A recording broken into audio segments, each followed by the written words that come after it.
अजिंक्य अविचल सेनानायक सह्यगिरी समस्फूर्तिदायक शिवसिंहासन रक्षणकर्ता हिंदवी साम्राज्य विस्तारकर्ता रणध्वंधरता त्राता महापराक्रमी भाग्य विधाता सकल समाज समन्वयक चपल विजय सम रिपु निर्दालक विद्या न्याय गुण संजीवक अखंड भारत वर्षे पूजित धर्म हितरत धीमंत श्रीमंत बाजीराव पेशवा की जय। हर हर हर हर महादेव।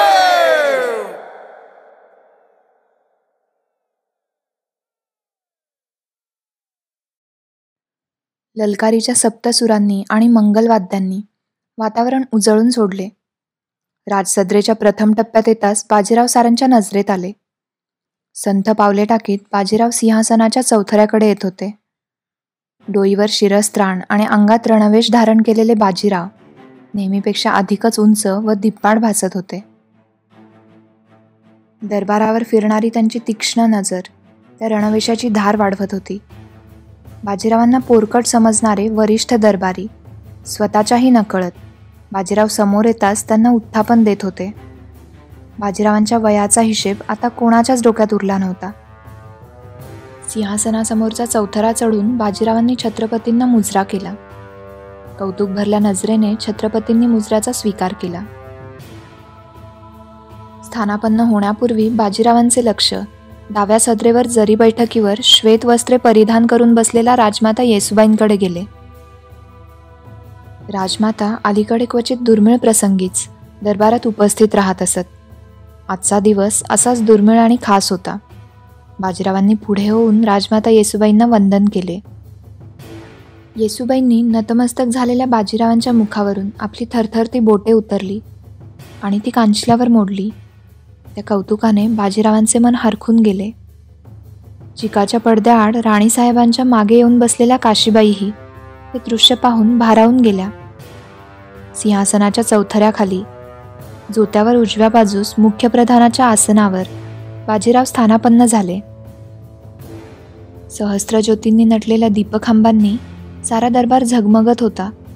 बाजीरावांच्या करारी मुद्रेकडे निमिषभर पाहून दरबारावर नजर टाकत शाहू महाराज म्हणाले, आज बाजीरावांच्या अतुलनीय पराक्रमामुळे निजामासारखा कसलेला निष्णात सेनापती दातात तृण धरून त्यांना शरण आला. मावळ्यांच्या रक्ताचा थेंबही न सांडता हिंदुस्थानातील सर्वात मोठा तोफखाना बाळगणाऱ्या आणि सर्वात श्रीमंत सुभ्यांचा हक्क सांगणाऱ्या निजामाला बाजीरावांसमोर अन्न पाण्यासाठी शरण यावं लागलं. युद्धकलेचा याहून कल्पक वापर सापडणे कठीण. बाजीरावांनी निजामाला नमून रणांगण तर सांभाळलेच, परंतु अगणित संपत्ती जोडून अर्थकारण आणि दक्षिणच्या 6ही सुभ्यांवर हक्क प्रस्थापित करून राजकारणही सांभाळलं. शाहू महाराजांचा ऊर अभिमानाने भरून आला होता. मुखावर बाजीरावांबद्दलचे कौतुक होते. ज्या बाजीरावांविरुद्ध, ज्यांच्या निष्ठेविरुद्ध सतत आपली कानभरणी केली जाते, त्या बाजीरावांनीच या बाक्या प्रसंगी आपल्याला तारून नेले याची पुरेपूर जाणीव शाहू महाराजांना झाली होती. बाजीरावांच्या नेकीबद्दल संशय घेणाऱ्यांना बोलायला तोंड उरले नव्हते.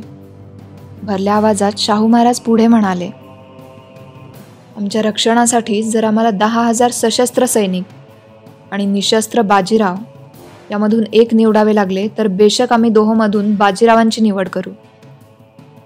महाभारतात अर्जुनाने देखील चतुरंग सेना नाकारून निशस्त्र कृष्णाची निवड केली होती. कृष्णासारखा सारथी लाभल्यावर आपण प्रत्येक संकटातून वाट काढू असा त्यास भरवसा होता. तद्वत्रायासारखा आमच्या दौलतीचा रथ हाकणारा सारथी असताना दौलतीवरचे कोणतेही संकट ते एक हाती दूर करतील असा आम्हास भरवसा आहे. शाहू महाराजांच्या त्या बोलांनी दरबार थक्क झाला. महाराजांनी खून करताच मौल्यवान जडावांचे आणि मोतिलक झालरीचे आच्छादन असलेले मानाच्या वस्त्रांचे तबक घेऊन खुद्द चिटणीस बाजीरावांसमोर आले. तबकास हात लावण्यापूर्वी बाजीराव क्षणभर थांबले. एक निराळाच विचार बाजीरावांच्या मनात प्रकटला होता. शाहू महाराज म्हणाले, खरे तर करोडोंच्या संपत्तीने, दौलतीचा खजिना काठोकाठ भरणारा रायांना मानाची वस्त्रे बहाल करणे म्हणजे दिव्याच्या ज्योतीने सूर्याला ओवाळण्यासारखं आहे. म्हणूनच या तहांतर्गत रंभाजी निंबाळकराकडून जप्त केलेला 12 मावळचा सरंजाम, पुणे कसबा आणि मोकासा आम्ही बाजीरावांना इनाम म्हणून देत आहोत. बाजीरावांनी या जागी भूमिपूजन करून कोटाचे काम सुरू करावे. शाहू महाराजांची ही घोषणा ऐकून साऱ्यांना आनंद झाला. महाराजांनी बाजीरावांकडे पाहिले. बाजीरावांनी अजूनही तबकास हात लावला नव्हता. त्यांच्याकडे पाहत निर्णायक स्वरात शाहू महाराज म्हणाले, रायांना अजून काही मागण्या असल्यास संकोच न करावा. आम्ही ते देण्यास वचनबद्ध आहोत. महाराजांनी वचन देताच बाजीरावांची चर्या उजळली. आनंदाने त्यांनी छत्रपतींना मुजरा केला. बाजीराव आता काय मागणार हे ऐकण्यासाठी दरबारात जीव गुदमरणारी शांतता पसरली. बाजीरावांचा धीरगंभीर आवाज दरबारात घुमू लागला. पालखेडच्या या मोहिमेतून आम्हाला हेच सिद्ध करावयाचे होते की शत्रूच्या मुलखात युद्ध चालवून त्यास हैराण केले तर त्यास आपल्या प्रांतात येण्यास मुळीच अवकाश मिळत नाही. प्रतिकाराची वेळ सरली. यापुढे मराठ्यांनी 5 शह्यांवर आक्रमण केली पाहिजेत. आज मोगलांकडे कोणी खंबीर शास्ता उरला नाही. अशा जीर्ण झालेल्या मोगलाईच्या मुळावर घाव घातला तर वृक्ष उन्मळून पडण्यास कितीसा वेळ लागणार. छत्रपती स्वामींना आम्हास काही द्यावयाचेच असेल तर उत्तरेकडे मोहिमा करण्याची परवानगी द्यावी. बाजीराव पहाडी आवाजात म्हणाले. बाजीरावांनी खाजगीत बोलताना शाहू महाराजांकडे अनेकदा ही विनंती केली होती. मात्र दरवेळी काहीतरी कारण सांगून शाहू महाराजांनी वेळ मारून नेली होती. हे ज्ञात असलेली पिलाजीराव, अंबाजीपंत ही ज्येष्ठ मंडळी महाराजांकडे पाहून हसत होती. पुत्राने पित्याकडे योग्य संधी साधून हट्ट करावा, त्याप्रमाणे बाजीरावांनी शाहू महाराजांना शब्दात पकडले होते. हसून संमतीदर्शक मान हलवून शाहू महाराज म्हणाले, कबूल आहे राव. उत्तरेकडील मोहिमांना अटकाव करण्याचं काही कारण तुम्ही ठेवलंच नाहीत. छत्रपतींची संमती मिळताच बाजीरावांच्या सरदारांनी आणि समर्थकांनी जल्लोष केला. मानाची वस्त्रे आणि इनामाच्या सनदा असलेल्या तबकांना हात लावून बाजीरावांनी अखेर त्याचा स्वीकार केला.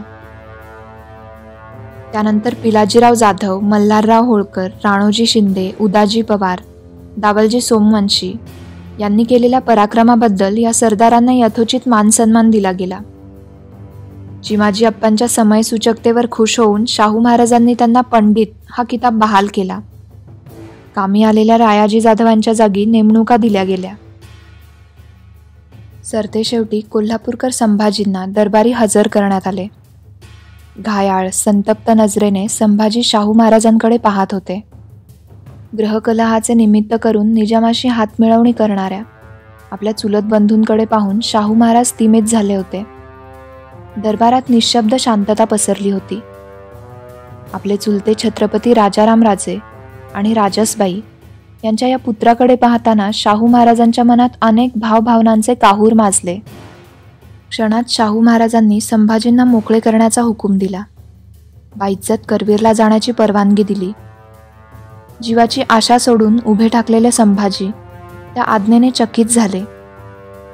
संभाजींकडे पाहत असलेल्या बाजीरावांनीही शाहू महाराजांकडे आश्चर्याने पाहिले. बाजीरावांच्या नजरेतली खोज छत्रपतींच्या ध्यानात आली. बाजीरावांची नजर टाळून त्यांनी दरबार बरखास्त करण्याची आज्ञा केली. साऱ्यांचे मुजरे झडले. त्यात करवीरकर संभाजीही सामील झाले होते. शाहू महाराजांच्या चेहऱ्यावर एक वेगळेच समाधान प्रकट झाले होते. महाराजांची आज्ञा ऐकून भारावलेल्या संभाजींच्या डोळ्यांच्या कडा पाणावल्या होत्या. छत्रपती शाहू महाराजांना संभाजींची ती आसव पश्चातापाची भासत होती, तर बाजीरावांना त्यात प्रतिशोधाचा शंखनाद ऐकू येत होता. संभाजी निघून जाताच दरबार उठला. शाहू महाराज आणि बाजीराव सदर महालातून बाहेर आले. बाजीराव काही न बोलता खालमानेने चालत होते. रंगमहालाचा चौक लागताच महाराज क्षणभर थांबले. बाजीरावांकडे पाहून ते म्हणाले, राव, संभाजीबद्दलचा आमचा निर्णय ऐकून तुम्ही नाराज झाला आहात असे दिसते. बाजीराव अदबीने म्हणाले, स्वामींइतकी राजकारणाची जाण आम्हाला नाही, मात्र संभाजींना त्यांची चूक कळली असेल अशी आशा करतो. अन्यथा पुन्हा त्यांचं पाऊल वाकडं पडण्याची शक्यता नाकारता येत नाही. बाजीरावांच्या शब्दात महाराजांविषयीची कळकळ आणि प्रेम होतं. उसासा टाकून शाहू महाराज म्हणाले, यादवीचा अंत विध्वंसक असतो. असाच अनेक राजवटींचा इतिहास आहे राहू. यात समोरचा शत्रू रक्ताच्या नात्यातला आपला भाऊबंदच असतो. अशा वेळी मिळालेला जयही क्लेशदायकच. आणि तुमच्या म्हणण्याप्रमाणे त्यांची वाट जर पुन्हा वाकडी झाली तर तुम्ही आहातच की त्यांची वाकडी झालेली वाट सरळ करायला. शाहू महाराजांच्या या बोलण्यावर बाजीराव किंचित हसले. बाजीरावांच्या खांद्यावर हाताने थोपटून शाहू महाराज आपल्या महालाकडे चालू लागले. धैर्य आणि क्षमेची परिसीमा गाठलेल्या आपल्या राजाच्या पाठमोऱ्या आकृतीकडे पाहताना बाजीरावांचे मन आदराने भरून गेले.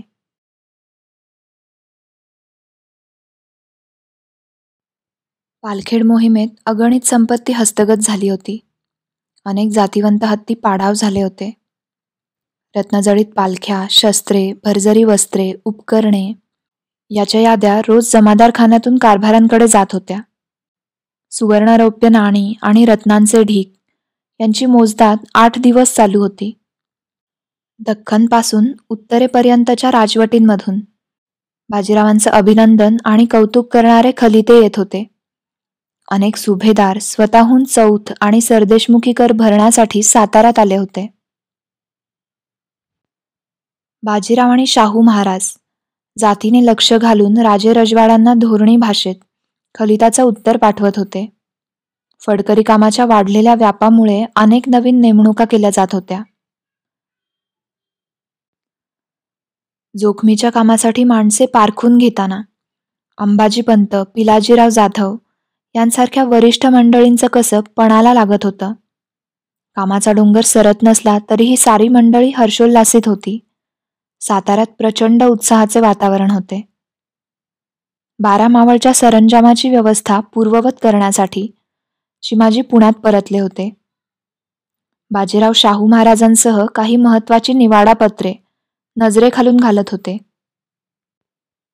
तिसरा प्रहर संपला तसा समय तबकावर घणाघाती टोल दिला गेला. तो आवाज ऐकून महाराजांनी कामाला विराम दिला. काम संपवून बाजीराव अदालत वाड्यात आले. मागे काही सेवक चीजवस्तूंची रंगीबेरंगी रुमालांनी आच्छादलेली तबकं घेऊन आले. तबकं चौथऱ्यावर ठेवून सेवक निघून गेले. बाजीराव आल्याची चाहूल लागताच काशीबाई आतल्या कक्षातून बाहेरच्या दालनात आल्या. चौथऱ्यावर ठेवलेल्या तबकावरील आच्छादन बाजूला करून बाजीराव त्यातलं एक यंत्र हातात घेऊन पाहत होते. अगं बाई, हे काय? काशीबाईंनी विचारले. हे कालमापन यंत्र आहे, बाजीराव म्हणाले. बाजीरावांच्या हातातील लंबकाच्या यंत्राकडे काशीबाई निरखून पाहू लागल्या. बसा, गंमत दाखवतो. बैठकीकडे डोळ्यांनीच खूण करून बाजीराव म्हणाले. काशीबाई पदर सावरून बैठकीवर येऊन बसल्या. घड्याळाची कळ फिरवत बाजीराव म्हणाले, आपण जसे घटिका पात्रातील भांड्यात पाणी भरल्यावर 1 घटिका मोजतो, तसे यात रोज कळ फिरवावी लागते. 2.5 घटिका पूर्ण होते तेव्हा हा लंबक समय तबकावर आपोआप टोल देतो. आपोआप? आश्चर्याने काशीबाईंनी विचारले. काशीबाईंना या यंत्राच्या किचकट संगणनामध्ये रस घेतलेला पाहून बाजीरावांना गंमत वाटत होती. काशीबाईंच्या विस्मयकारक मुद्रेकडे पाहून बाजीराव म्हणाले, हो, आपोआप. 2.5 घटिकेची 1 तासिका पूर्ण झाली की याचा 1 टोल पडणार. विचार करत काशीबाईंनी विचारले, म्हणजे 8 प्रहरात हे कालमापन यंत्र 24 वेळा टोल देणार? बाजीरावांनी होकारार्थी मान हलवली. कपाळावर आठी पाडून काशीबाई म्हणाल्या, आणलत कुठून हे अजब यंत्र? बाजीराव मोठ्याने हसले. हातातल्या यंत्राकडे निर्देश करून ते म्हणाले, टोपीकर इंग्रजांनी अभिनंदनाच्या पत्रासोबत ही कालमापन यंत्रे महाराजांना आणि आम्हाला भेट म्हणून पाठवली आहेत. पण आम्ही तुमच्यावर खुश आहोत काशीबाई. कशासाठी? काशीबाईंनी हळूच विचारले.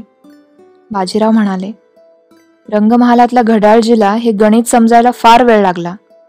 तुम्ही मात्र प्रहर आणि तासिकेचा ताळमेळ लावून त्या यंत्राची त्रुटीही सांगून मोकळ्या झालात. काशीबाई मोकळेपणाने हसल्या. बाजीराव चेष्टेने म्हणाले, आम्ही तुम्हाला भेट म्हणून कनकदंडी आईनं आणला होता, परंतु ते आता राहू द्या. तुम्ही हे यंत्रच ठेवा. काशीबाईंनी नाकात मोती आणि पोवळे असलेली मोठी नथ घातली होती. चापेकळीसारखे नाक किंचित मुरडून काशीबाई म्हणाल्या, आम्हाला नको हे यंत्र. रामचंद्रांची उगाच झोपमोड व्हायची. त्यापेक्षा हे यंत्र फडावरच लावावं. आपली भोजनाची वेळ झाली हे तरी इकडे ध्यानात येईल. बाजीराव पुन्हा हसले. मोहिमेवरून परतून 10 दिवस होत आले तरी काशीबाईंसोबत बसून 4 क्षण निवांतपणे घालवण्याचा वेळ बाजीरावांना मिळाला नव्हता. आवाजात मार्दव आणून बाजीराव म्हणाले, काशीबाई, अलीकडे आम्ही वर्षातून 8 महिने मोहिमेवर असतो. परतल्यावरही फडाच्या कामाचा डोंगर असतो. तुमच्यासोबत वेळ घालवणं वरचेवर दुरापास्त होत चाललंय, याची जाणीव आहे आम्हाला. काशीबाई त्या बोलांनी व्यथित झाल्या. रायांच्या वाटेकडे डोळे लावून व्यतीत केलेला विराण दिवसांचा पट काशीबाईंच्या डोळ्यासमोरून सरकला. काशीबाईंच्या नेत्रांच्या पाणावलेल्या कडा पाहत बाजीराव म्हणाले, म्हणूनच आम्ही पुढच्या मोहिमेवर तुम्हाला सोबत घेऊन जाणार आहोत. खरंच? काशीबाईंनी आनंदाने विचारले. चौथऱ्यावरील तबकात ठेवलेला कनकदंडी आईना काशीबाईंच्या हातात देत बाजीराव म्हणाले, मागच्या खेपेस आमच्या छावणीत तुम्हाला धातूच्या थाळीत स्वतःचं प्रतिबिंब पाहत कुंकू लावताना पाहिलं होतं आम्ही.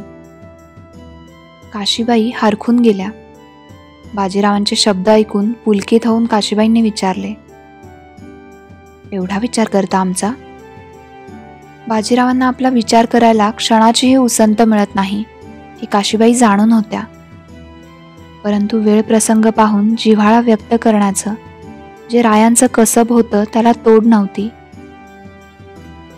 करंज तेलाच्या तेवत्या दिवलीचा प्रकाश त्या वितभर आईन्यातून परावर्तित झाला होता. काशीबाईंची सोनेरी चर्या त्या प्रकाश झोतात उजळून निघाली होती. काशीबाईंच्या उजळ माथ्याकडे पाहत बाजीराव म्हणाले, आमच्या भाळी विजयश्रीने कुंकुम तिलक केलाय, आम्हाला लक्ष्मीने माळ घातलीय, असे गौरवोद्गार आम्हाला अशात वारंवार ऐकायला मिळतात काशीबाई.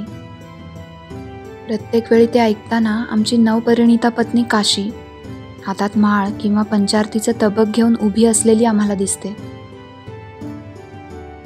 तुम्ही आमची विजयश्री आहात काशीबाई.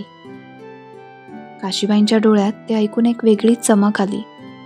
रायांच्या त्या मिठास वाणीने काशीबाई मोहित झाल्या.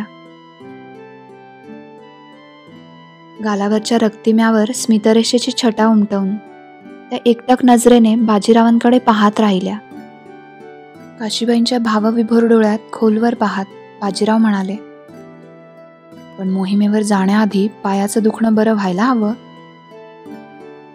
काय? कसलं दुखणं? भानावर येत काशीबाईंच्या तोंडून उद्गार निघाले. तुमच्या पायाचं दुखणं आता बरं आहे ना? बाजीरावांनी पुन्हा विलक्षण आपुलकीने विचारले. तुम्हाला कोणी सांगितलं? काशीबाईंनी चकित होऊन विचारले. पायाच्या दुखण्याबद्दल रखमाबाईंशिवाय इतर कोणाला बोलल्याचे काशीबाईंना आठवत नव्हते. चिरागदाणीजवळ जाऊन काशीबाई विचार करू लागल्या. पाठमोऱ्या असतानाच त्यांना मागून बाजीरावांचे शब्द ऐकू आले. आम्ही पुण्यात नसतो म्हणजे आम्हाला इथली खबर नसते असं मुळीच नाही. तुमचं मेणा न घेता रोज जोगेश्वरीला पायी चालत जाणंही कानावर आलं आहे आमच्या. काही न बोलता समईच्या नजीक जाऊन काशीबाई वातीची काजळी काढू लागल्या. बाजीराव काळजीच्या सुरात म्हणाले, आपल्या मुलखावर परचक्र चालून आलेलं असताना असे अट्टाहास बरे नाहीत काशी. चिरागदाणीच्या मिणमिण झालेल्या ज्योती प्रखर करत काशीबाई म्हणाल्या, आम्हाला कोणाची भीती? आम्ही ज्यांच्या नावाचं कुंकू लावतो त्यांचा कोप पेलवणारा नाही कोणाला. बाजीराव काही क्षण थांबून काशीबाईंकडे पाहत राहिले. काशीबाईंची हसरी मुद्रा पाहून बाजीरावांच्याही चर्येवर हसू उमटले. परंतु हा सारा यत्न कशासाठी? आम्ही विजयी होण्यासाठी? बाजीरावांनी विचारले. नकारार्थी मान हलवून काशीबाई म्हणाल्या, नाही हो, तो आमचा मार्गशीर्ष मासातला नेम होता. तसाच पुढे चालू ठेवला होता. लढाईच्या निर्णयाचा तर आम्ही विचारही केला नव्हता. मात्र शत्रूचा सारा धुमाकूळ आपल्या कानावर लवकरात लवकर जावा असं मनापासून वाटत होतं. आपल्याला वृत्तांत कळताच आपण परत फिरलात असं समजलं आणि आम्ही निश्चिंत झालो. काशीबाईंच्या शब्दाशब्दातून बाजीरावांच्या शौर्याबद्दलचा अतूट विश्वास व्यक्त होत होता. डोळ्यात सार्थ अभिमान विलसत होता. साऱ्या जगाने केलेलं कौतुक एकीकडे होतं आणि आपल्या पत्नीच्या अरागस बोलण्यातून सहज व्यक्त झालेला अभिमान बाजीरावांना एक वेगळेच समाधान देत होता.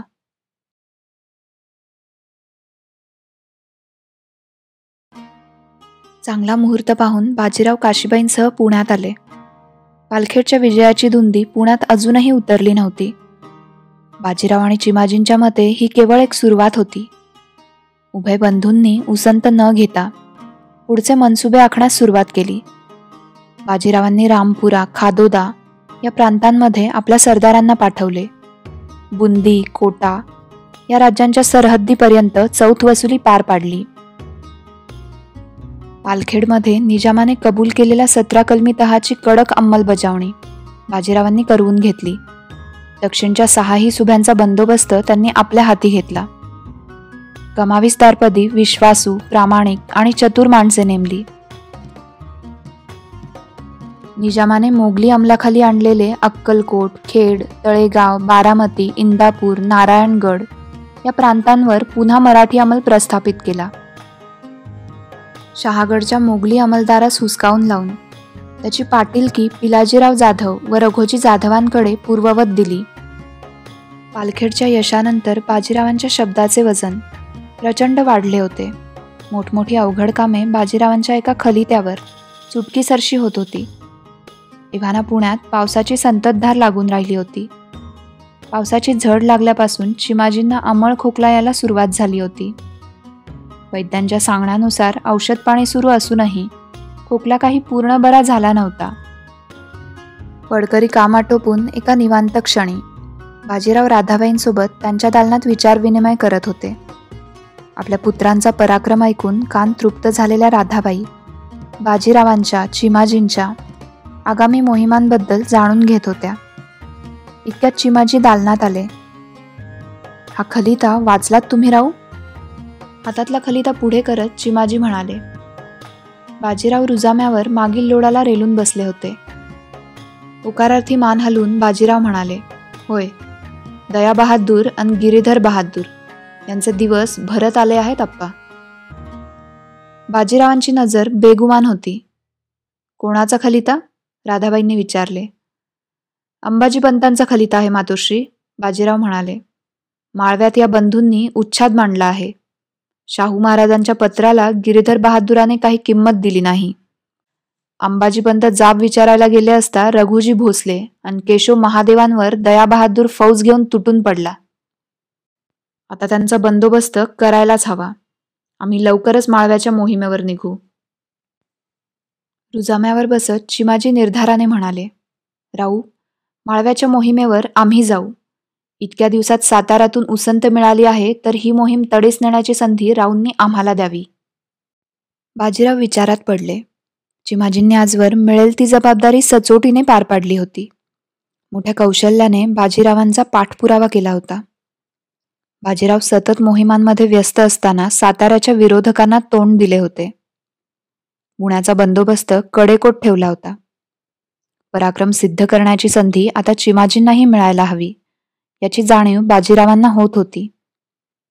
परंतु चिमा, तब्येतीचं काय? राधाबाई म्हणाल्या. राधाबाईंचा काळजीचा सूर ऐकून चिमाजी म्हणाले, साधा खोकला आहे हा मातोश्री. जेवढं कौतुक करू तेवढा बळावणारच. चिमाजी आशेने बाजीरावांच्या परवानगीची वाट पाहत होते. चिमाजींच्या आवेशपूर्ण चेहऱ्याकडे पाहत बाजीराव विचार करून म्हणाले, ठीक आहे, जा तुम्ही माळव्यात, परंतु एका अटीवर. तुम्ही केवळ आज्ञा करा राहू. बाजीराव राजी झाल्याने चिमाजी आनंदाने म्हणाले, राधाबाई आपल्या दोन्ही पुत्रांकडे कौतुकाने पाहत होत्या. आधी अट ऐकून तरी घ्या आप्पा, बाजीराव मिश्किलपणे म्हणाले. अट अशी की मोहिमेवर तुम्हाला रखमाबाईंनाही सोबत न्यावं लागेल. राधाबाई काळजीच्या सुरात म्हणाल्या. पण राव, मोहीम जोखमीची दिसते. चिमाजींच्याही कपाळावर आठी पडली. बाजीराव म्हणाले, माळव्यात आपली कमावीसदारांची ठाणी आहेत. सुरक्षेचा तसा प्रश्न नाही. उत्तराची घाई नाही आप्पा, विचार करून सांगा. बाजीरावांनी आपल्याला चांगल्याच पेचात टाकले आहे हे चिमाजींनी ताडले. निर्धाराने ते म्हणाले, राऊंची हीच अट असेल तर ती आम्हाला मान्य आहे. परंतु गिरीधर आणि दया बहादुराचं मरण विधात्याने आमच्याच हाती लिहिलंय. स्फुरण पावलेल्या आपल्या बंधूंकडे अभिमानाने पाहत बाजीराव हसून म्हणाले, मग हे विधिलिखित कार्य पूर्ण होईल तेव्हा तुम्ही आणि रखमाबाई उज्जैनीस जाऊन जोडीने दानधर्म करा. हवं तर हा आमचा नवस समजा. राधाबाईंनी चमकून बाजीरावांकडे पाहिले. उभ्या आयुष्यात स्वतःसाठी रायांनी कधी कोणता नवस बोलला नव्हता. मात्र आपल्या बंधूंना मोहिमेवर जाताना पाहून रायांच्या चर्येवर चिंतेची लकीर उमटली होती. चिमाजींना ते अनेक सूचना देत होते. आप्पा, मोहिमेवर असताना सदैव सावध राहा. शत्रूचं बळ वाढतं आहे किंवा कोणी त्यास येऊन मिळत आहे असं वाटलं तर तातडीने कळवा. आम्ही लगोलग येऊ. 20 कोसांपर्यंत नजरबाज पेरून ठेवा. बाजीरावांच्या सर्व सूचना लक्षपूर्वक ऐकून चिमाजींनी राधाबाई आणि बाजीरावांना नमस्कार केला. आनंदाने ते दालनाबाहेर गेले. चिमाजी गेलेल्या दिशेने पाहत असलेल्या बाजीरावांना राधाबाई हसून म्हणाल्या, आता कळलं राहू, तुम्ही मोहिमेला जाता तेव्हा आमच्या काळजाचं कसं पाणी पाणी होतं ते. आज तुमचे लाडके बंधू मोहिमेवर निघाले तर तुम्ही उज्जैनीच्या महाकाळाला नवस बोलून मोकळे झालात. बाजीराव गालात हसून राधाबाईंना म्हणाले, आम्ही प्रथमच एकट्याने मोहिमेवर जात होतो तेव्हा तुम्हाला समजावताना तीर्थरूप काय म्हणाले होते आठवतं मातोश्री. बाजीरावांच्या पाठीवर मायेने हात फिरवत राधाबाई म्हणाल्या, आठवतं राव, सारं आठवतं. ते म्हणाले होते कल्पत बंदरावर सुरक्षित असतात, परंतु ती कायम बंदरावर ठेवण्यासाठीच बनलेली नसतात. सागरात उतरून तुफानाशी सामना करण्यातच त्याच्या जडणघडणीचं सार्थक असतं. आज आप्पांना जोखमीच्या मोहिमेवर पाठवतानाही त्यांचे तेच शब्द आमच्या मनाला दिलासा देत आहेत.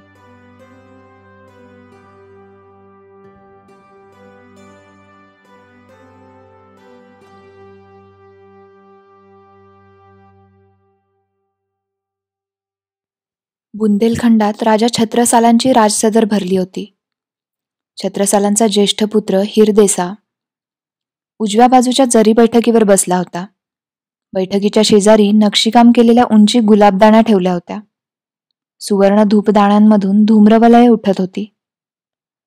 किनखापी कनाती लावलेल्या व गालीचे अंथरलेल्या आपल्या प्रशस्त राजप्रासादात राजा छत्रसाल कारभाऱ्यांशी विचारविनिमय करण्यात व्यग्र होते.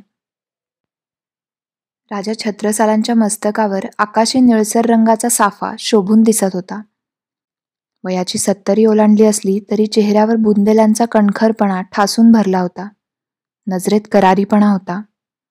अंगात केशरी अंगरखा, पायात चुणीदार विजार आणि गळ्यात अनेक बुंदेली दागिने त्यांच्या राजेपणाला उठाव आणत होते. छत्रसालांची नजर जरी सदरेच्या डावीकडे असलेल्या कनातीमागे वारंवार जात होती. कनातीमागे छत्रसालांची लाडकी कन्या मस्तानी उभी होती. ही कंटाळवाणी राजसभा कधी संपणार असं मस्तानी खुणेने छत्रसालांना वारंवार विचारत होती. तलवारीचे शिकलेले नवीन हात आपल्या पित्याला दाखवण्याची मस्तानीला घाई झाली होती. मस्तानीची गहिरी पाणावलेली नजर, तरतरीत सरळ नाक, कमानदार भुवया, नाजूक पातळ ओठ, गुलाबी अंगकांती तिच्या स्वर्गीय सौंदर्यात भर घालत होती. तिच्या चेहऱ्यावरचे लाडिक भाव पाहून छत्रसालांच्या चेहऱ्यावर हास्यरेषा उमटली होती. निरोपाचा सूर लावत राजा छत्रसाल म्हणाले, नवीन काही बातमी नसेल तर आजचा दरबार आम्ही इथेच बरखास्त करतो. समोर बसलेल्या सूरज सेनाने टाळी वाजवून आपल्या स्वाराला बोलावले. स्वार येताच राजा छत्रसालांनी सूरजसेनाला विचारले, काय खबर आहे सूरजसेन? काही खास? खबर खासच आहे राजाजी, सूरजसेन म्हणाला. निजामाने संभाजीला हाताशी धरून शाहूंच्या मुलखात केलेला विध्वंस तुम्ही ऐकलाच आहे. त्याची खबर मिळताच कर्नाटकात मोहिमेवर गेलेला बाजीराव परत आला. निजामाच्या मुलखात घुसून त्याने मोगली मुलूक सफा केला.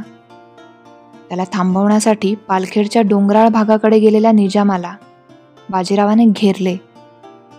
निजामाच्या फौजेला 3 दिवस अन्न पाणीही मिळू दिले नाही. अखेरीस निजाम शरण आला. बाजीरावाने निजामाकडून सारे परगणे परत घेतले.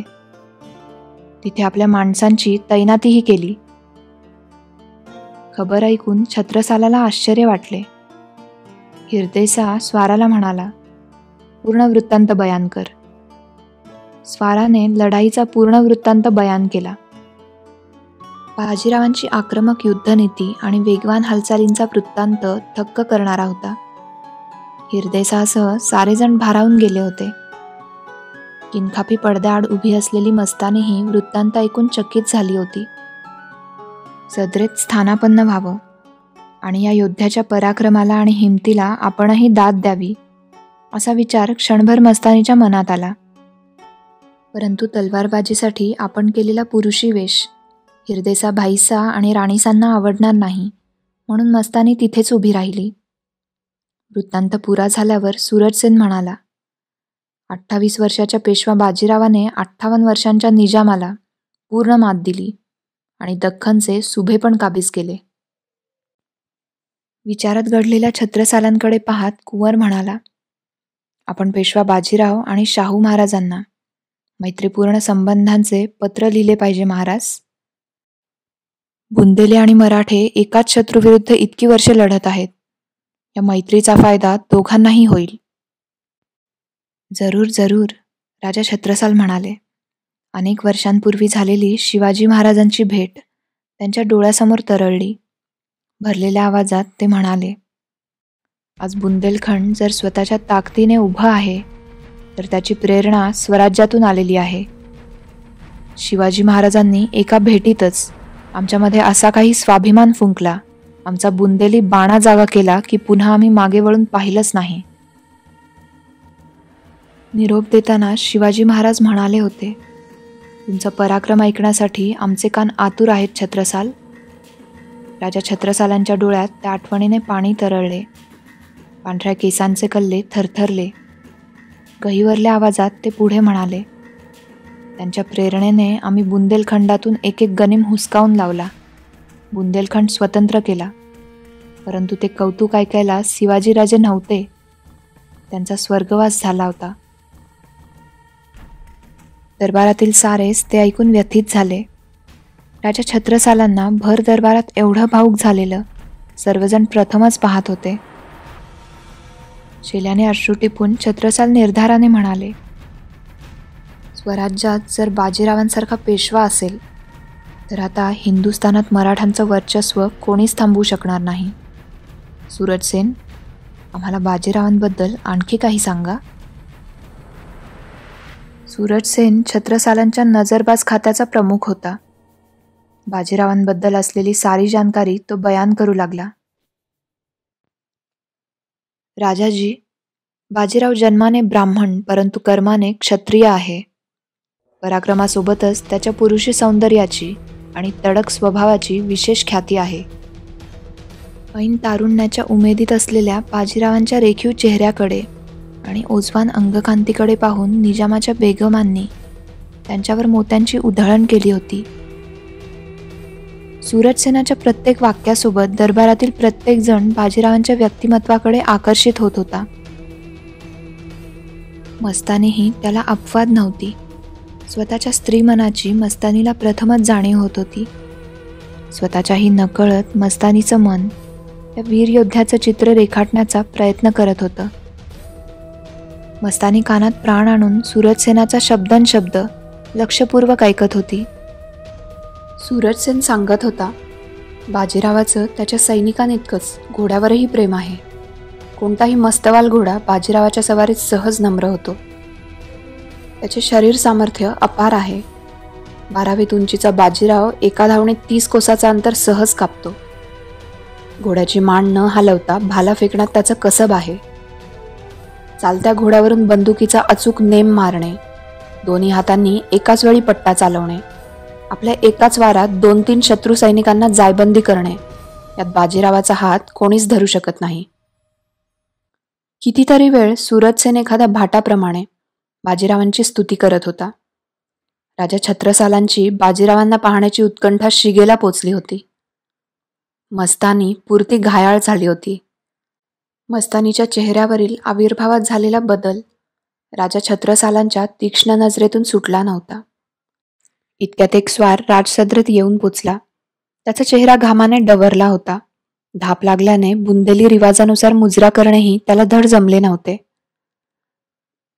दरबारातील साऱ्या नजरा त्याच्या दिशेने रोखल्या होत्या. काही क्षण ऊर भरून श्वास घेऊन डोईची लाल पगडी झुकवीत तो म्हणाला, सरकार बंगश, महम्मद खान बंगश. बंगश मोठी फौज घेऊन बुंदेलखंडावर चालून येत आहे. भेंड, मौदा, पैलानी, आगवासी या परगणांवरचं बुंदेली निशाण उतरलं आहे. एवढे बोलून स्वार खाली कोसळला. श्वास घेण्यासाठी त्याच्या छातीच्या शिरात तटतट फुगल्या. परंतु काही क्षणातच अतिश्रमाने तो गतप्राण झाला.